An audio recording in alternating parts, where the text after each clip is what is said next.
নবম ও দশম শ্রেণীর শিক্ষার্থীবৃন্দ, আশা করি তোমরা সকলে ভালো আছো। তোমরা সকলে ভালো থাকো এই প্রত্যাশা ব্যক্ত করে আমি আজকে ক্লাস শুরু করছি। আমি আজ তোমাদের উচ্চতর গণিত বিষয়ে প্রথম অধ্যায়ে নিয়ে আলোচনা করব। প্রথম অধ্যায়ের বিষয়বস্তুর নাম হলো সেট ও ফাংশন। আজ আমরা সেট নিয়ে আলোচনা করব। তোমরা বিভিন্ন সেটের নাম শুনেছো, যেমন সোফা সেট, সোপ সেট, ফিরনি সেট, ডিনার সেট। এই সেটগুলোর মধ্যে দেখবা যে বস্তুগুলো নিয়ে সেটগুলো গঠিত, ওই বস্তুগুলো হচ্ছে সুনির্ধারিত সংগ্রহ। তাহলে আমরা সেটের সংজ্ঞা বলতে পারি যে বাস্তব বা চিন্তার জগতের বস্তুর বা সংখ্যার যে কোনো সুনির্ধারিত সংগ্রহকে সেট বলা হয়।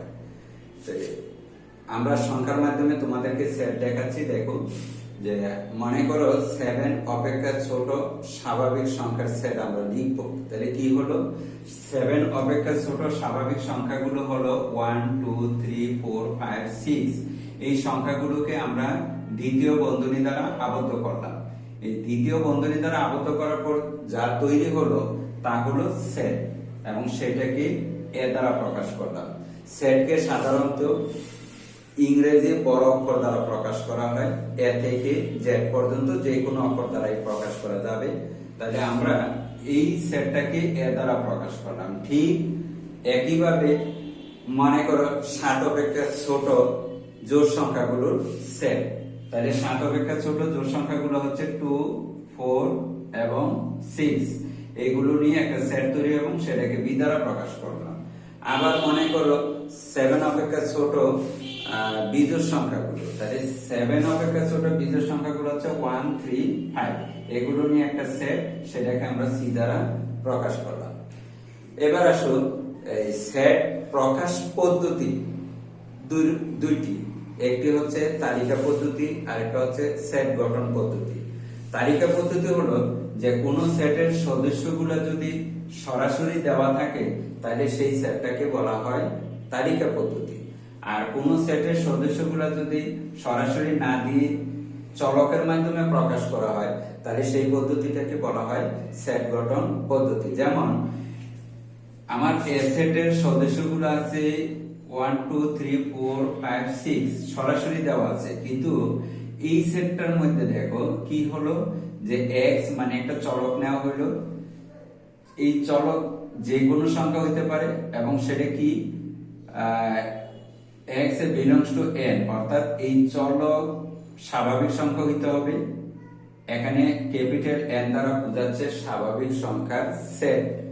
আর x belongs to n মানে x টা হচ্ছে স্বাভাবিক সংখ্যার সেটের সদস্য, এবং x less than 7, এবং এই মানগুলো হবে x এর মান হবে 7 অপেক্ষা ছোট। আমরা এই সেটটা যা বোঝানো হচ্ছে এই সেটটাও তাই বোঝানো হচ্ছে, কিন্তু এটা হচ্ছে উপাদানগুলো সরাসরি দেওয়া আছে, কিন্তু এটার উপাদানগুলো চলকের মাধ্যমে প্রকাশ করা হয়েছে। সেই জন্য একই সেট প্রকাশের পদ্ধতি দুই রকমের হয়েছে। এই জন্য এটাকে বলা হয় তালিকা পদ্ধতি, এটা হচ্ছে সেট গঠন পদ্ধতি। একইভাবে বি সেটটিকেও আমি দুই পদ্ধতিতে প্রকাশ করছি, সি সেটটিকেও দুই পদ্ধতিতে প্রকাশ করছি। এবার আসো, আমরা কয়েকটি বিশেষ সেট নিয়ে আলোচনা করব। সেগুলো হচ্ছে এরকম, যেমন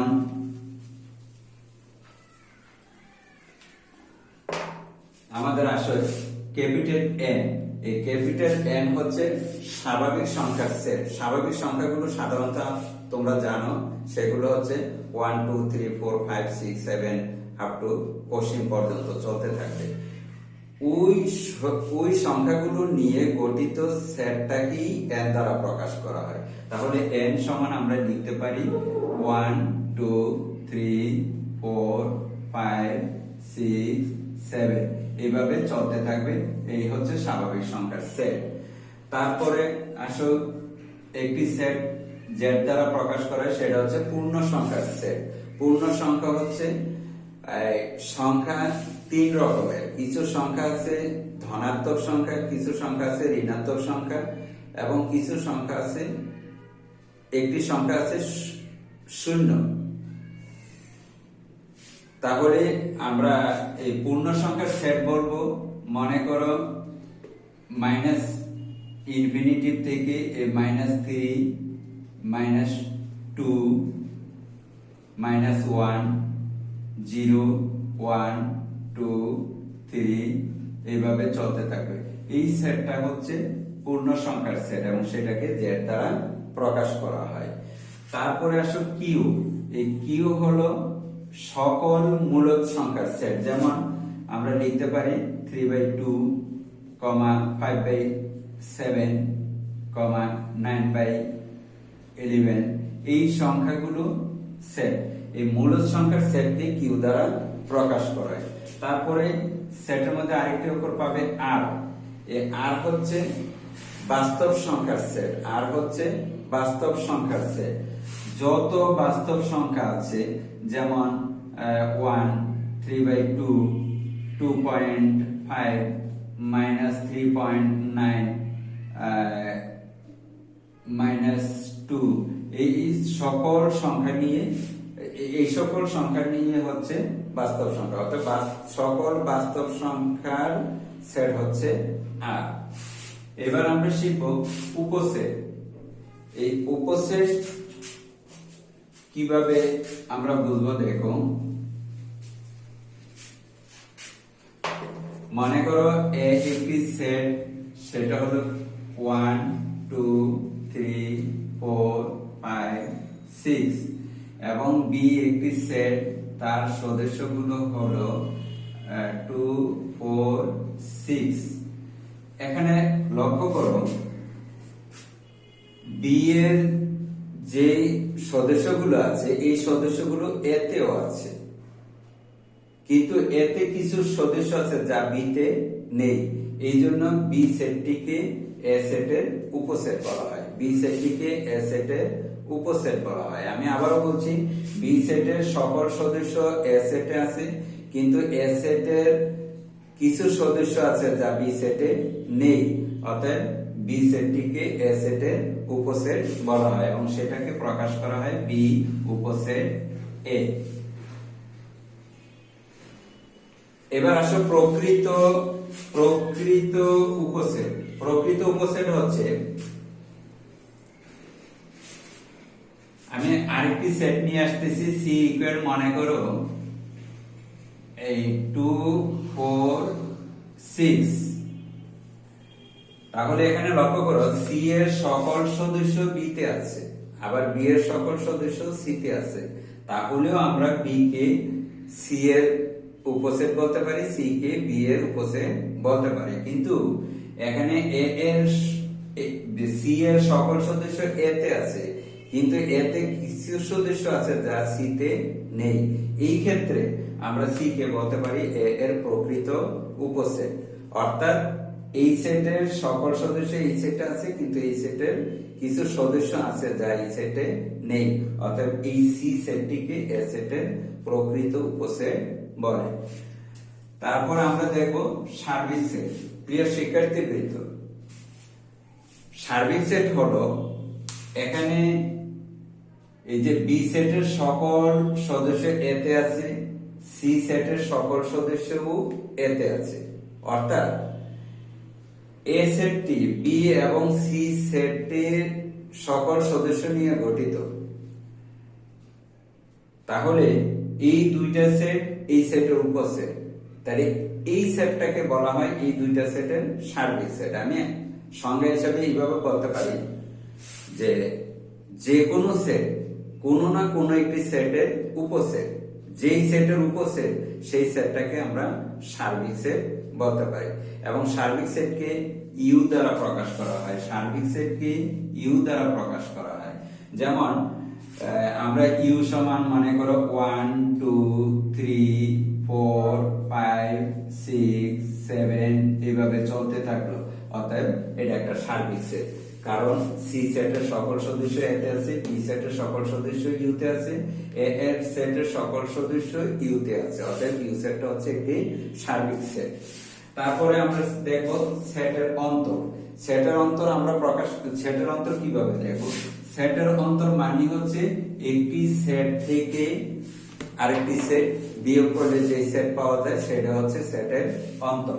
মনে করো আমরা a মাইনাস বি বের করব, তাহলে সমান কত হবে? a হচ্ছে 1 2 3 4 5 6 মাইনাস বি, বি হচ্ছে 2 4 6। বিয়োগফলটা কত হবে? বিয়োগফলটা সেটের বিয়োগফল এরকম, যেই সেটটা বিয়োগ সেই সেটের সকল সদস্যই বাদ যাবে, আর যেই সেট থেকে বিয়োগ ওই সেটে যদি যেই সেট বাদ যাবে তার সদস্য থাকে তাহলে সেই সদস্যগুলো আমরা বাদ দেব, দিয়ে যেই সদস্যগুলো থাকবে ওই সদস্যগুলো নিয়ে গঠিত সেটকে বলা হয় সেটের অন্তর বা অন্তর সেট বা বাদ সেট। তাহলে আমরা কি পাই? 2 4 6, তাহলে 1 2 বাদ যাবে, 3 4 বাদ যাবে, 5 6 বাদ যাবে। তাহলে এই সেটটি হচ্ছে এ এবং বি এর অন্তর সেট। শিক্ষার্থীবৃন্দ আবারও বলি, বিয়োগ সেটটা ভালো করে শিখবে, এটা অত্যন্ত ইম্পর্টেন্ট, এবং স্টুডেন্টরা তোমরা ভুল করতে চেষ্টা করবে এটাতেই, সেই জন্য ভুল যেন না হয় তোমরা একটু মনোযোগ সহকারে দেখো।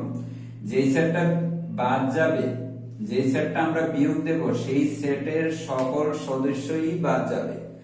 ওই সেটের সদস্য যদি যেই সেট থেকে বাদ দেব সেটাতে থাকে তাহলে ওই সেটগুলো ওই সদস্যগুলো বাদ দেব, দিয়ে যেই সদস্যগুলো থাকবে ওই সদস্যগুলো নিয়ে গঠিত সেটকে বলা হয় সেটের অন্তর বা অন্তর সেট বা বাদ সেট। এবার আসো আমরা শিখব ফাঁকা সেট। ফাঁকা সেট হলো কোন একটি সেট, মনে করো a ইকুয়াল এত দেওয়া আছে, এটার মধ্যে কোনো সদস্য নাই, অর্থাৎ কোন সেটে যদি সদস্য না থাকে তাহলে সেই সেটটাকে বলা হয় ফাঁকা সেট। কোন সেটে যদি সদস্য না থাকে তাহলে ওই সেটকে বলা হয় ফাঁকা সেট। উদাহরণস্বরূপ আমি আরেকটি উদাহরণ দিই, মনে করো b সমান হচ্ছে 2 4 6 আর c সমান হচ্ছে মনে করো 1 2 3 4 5 6 7। এখন যদি আমি b থেকে c বাদ দিই তাহলে কি থাকবে? দেখো, c সেটের সকল সদস্য বাদ যাবে। এখন c সেটের কোন সদস্য যদি b তে থাকে তাহলে সেই সদস্যগুলো বাদ যাবে, তাহলে b এর সদস্যগুলো কিন্তু c তে আছে তাই বাদ যাচ্ছে, দ্যাট মিন্স আমাদের কোনো সদস্যই থাকে না, অতএব b এবং c এর অন্তর সেট হচ্ছে ফাঁকা সেট।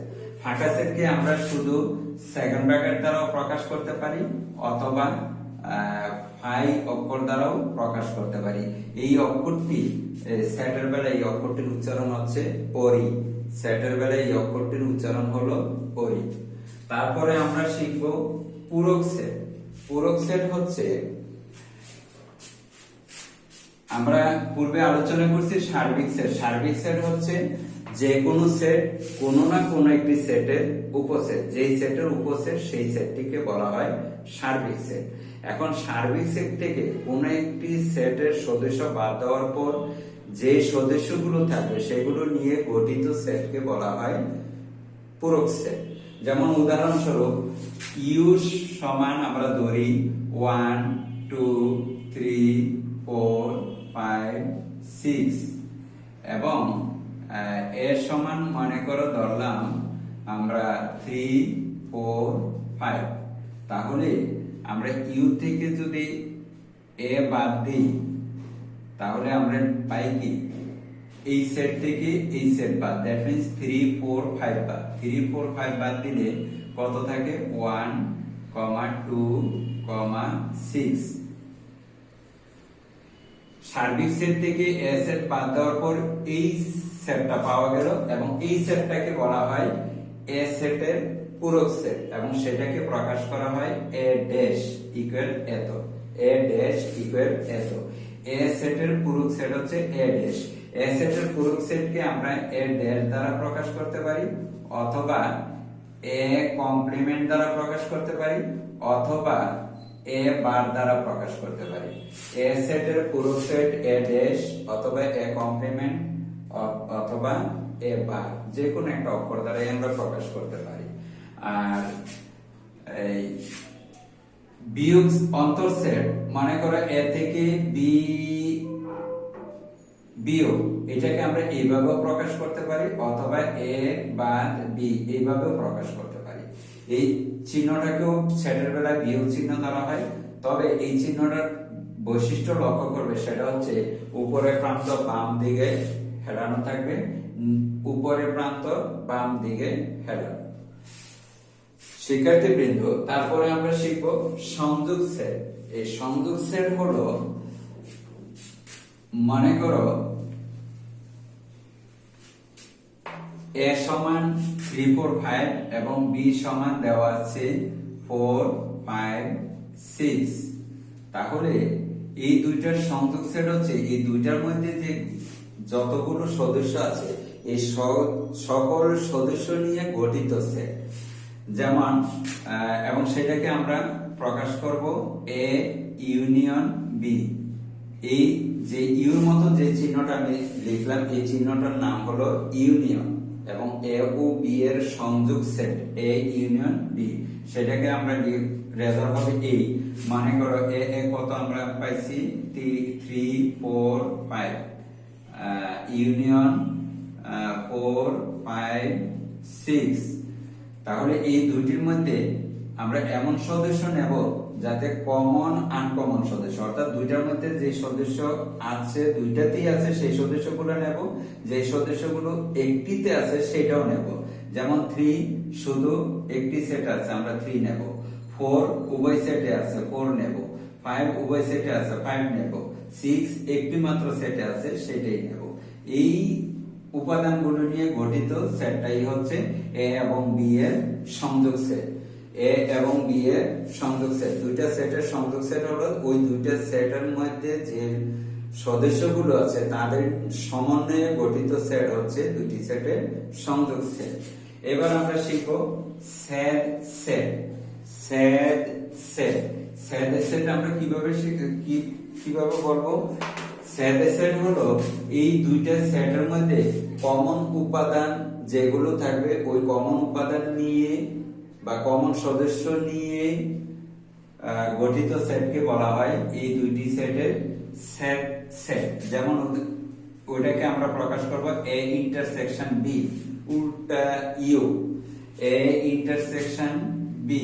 তাহলে এটা আমরা লিখতে পারি এরকম 3 4 5 ইন্টারসেকশন 4 5 6। এই দুইটা সেটের মধ্যে কমন উপাদান আছে 4 5। অতএব এই সেটটাই হচ্ছে এ এবং বি এর সেট সেট, এ এবং বি এর সেট সেট। তাহলে সেট সেট আমরা কি বলতে পারি? যে দুইটি সেটের মধ্যে আছে এইরকম সদস্য নিয়ে গঠিত সেটকে বলা হয় এই দুইটি সেটের সেট সেট। এবার আমরা শিখব নিঃছেদ সেট।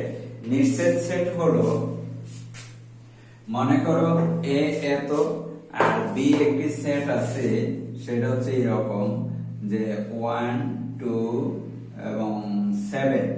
তাহলে এ আর বি এর সেট হচ্ছে 3, এ এর সেট হচ্ছে 3 4 5 আর ইন্টারসেকশন বি এর সেট হচ্ছে 1 2 7। তাহলে এই দুইটার মধ্যে কমন উপাদান দিতে হবে। লক্ষ্য করে দেখবে যে এই দুইটা সেটের মধ্যে যে সদস্যগুলো আছে কোনো কমন সদস্য নেই, তাহলে আমার এখানে কোনো সদস্য নেই, অর্থাৎ এটা একটা ফাঁকা সেট। অতএব এই দুইটা সেটকে বলা হয় নিঃছেদ সেট। আমি আবারও বলছি, নিঃছেদ সেট হলো দুইটা সেটের মধ্যে যদি সাধারণ সদস্য না থাকে, দ্যাট মিন্স কমন উপাদান না থাকে, তাহলে সেট দুইটাকে বলা হয় নিঃছেদ সেট। আমি আরেকভাবে বলতে পারি নিঃছেদ সেটের সংজ্ঞা, যে দুইটি সেটের সেট যদি ফাঁকা সেট হয় তাহলে সেট দুইটাকে বলা হয় নিঃছেদ সেট। এবার আমরা দেখব শক্তি সেট। শক্তি সেট হলো কিভাবে হয় দেখো, মনে করো একটি সেট দেওয়া আছে, এই এ সেটের শক্তি সেটকে প্রকাশ করব পি অফ এ, অর্থাৎ এ সেটের শক্তি সেট মানে এ সেটের পাওয়ার সেট, এ সেটের পাওয়ার সেটকে আমরা প্রকাশ করব পি অফ এ। তো এ সেটের শক্তি সেট কিভাবে আমরা লিখবো দেখো, মনে করো এ সেটে 3 4 5 তিনটা উপাদান আছে বা তিনটা সদস্য আছে। এখন এই সদস্য এই সেট থেকে যতগুলো উপসেট তৈরি করা যায়, ওই উপসেট গুলো নিয়ে গঠিত সেটকে বলা হয় এই সেটের শক্তি সেট বা পাওয়ার সেট। যেমন উদাহরণস্বরূপ আমরা 3 নিতে পারি, 3 নিয়ে একটি সেট লিখতে পারি যে এই সেটটা হচ্ছে এই সেটের উপসেট। 5 নিতে পারি, 4 নিতে পারি, একটা উপসেট। 5 নিয়ে একটা সেট লিখতে পারি, এটা একটা উপসেট। তারপর 3 4 নিয়ে একটা সেট লিখতে পারি, এটা ওইটার একটা উপসেট। তারপর 3 5 নিয়ে একটা সেট লিখতে পারি, এটাও এটার একটি ওইটার একটি উপসেট। তারপরে 4 5 নিয়ে একটা সেট লিখতে পারি, এইটাও ওই সেটের একটি উপসেট। তারপরে 3 4 5 নিয়ে একটি সেট লিখতে পারি, এই সেটটাও এই সেটের একটি উপসেট। কারণ উপসেটের ক্ষেত্রে আমরা বলতে পারি যে কোনো সেট সে নিজেই নিজের একটা উপসেট, সেই জন্য এই সেটটাকে আমরা উপসেট হিসেবে এখানে লিখতে পারি। তারপরে আমরা ফাঁকা সেট নিতে পারি, কারণ ফাঁকা সেট যে কোনো সেটের একটি উপসেট, ফাঁকা সেট যে কোনো সেটের একটি উপসেট। তাহলে এই কয়টা উপসেট আমরা পাইলাম এই সেট থেকে? 1 2 3 4 5 6 7 8, এই 8টা উপসেট নিয়ে গঠিত সেট, এই 8টা উপসেট নিয়ে গঠিত সেট, সেটা হচ্ছে এ সেটের শক্তি সেট বা পাওয়ার সেট। এ সেটের শক্তি সেট বা পাওয়ার সেট। আমি সংজ্ঞাটা আবারও বলছি যে কোন একটি সেটের সদস্যগুলো, কোন একটি সেটের যতগুলো উপসেট তৈরি করা যায়, সকল উপসেট নিয়ে গঠিত সেটকে বলা হয় ওই সেটের শক্তি সেট বা পাওয়ার সেট, ওই সেটের শক্তি সেট বা পাওয়ার সেট। শিক্ষার্থীবৃন্দ, আজ আমি এই পর্যন্তই ক্লাস সমাপ্ত করছি। পরবর্তী ক্লাসে আমি পরবর্তী বিষয় নিয়ে আলোচনা করব। পরবর্তী ক্লাস পর্যন্ত তোমরা সুস্থ থাকো, ভালো থাকো, এই প্রত্যাশা ব্যক্ত করে এখানেই শেষ করছি। খোদা হাফেজ।